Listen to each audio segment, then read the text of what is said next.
This is the Lone Crater YouTube. We hope this video helps. You start by opening the exact conversation and focusing on the message that should contain the result. This reduces confusion and duplicated checks. Once done, verify sender identity and timestamp so you know you're viewing the right entry. Make sure read receipts or delivery indicators are enabled in the app. They tell you whether the other side saw the update. You do this because delivery metadata prevents wasted follow-ups and creates a simple audit trail for any discrepancies. Next, you inspect the message content itself and any attached data. Long press or open message details to reveal hidden metadata.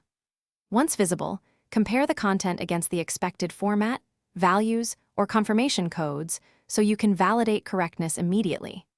Make sure to open any links or attachments in a safe viewer and check server receipts or logs when possible. These provide authoritative proof of what was sent and received. This step prevents misinterpretation and confirms whether the result is. Finally, you confirm the result by acknowledging it in the thread or archiving it for records, and then notify any stakeholders so everyone is aligned. If the result is missing, wrong, or incomplete, immediately resend the request or ask the sender to recheck and include screenshots for clarity. Make sure to restart the app, clear cache, and verify your network connection before raising a support ticket. These quick fixes often resolve display or sync problems and save time when you escalate. Thanks for watching. Consider subscribing if we helped you.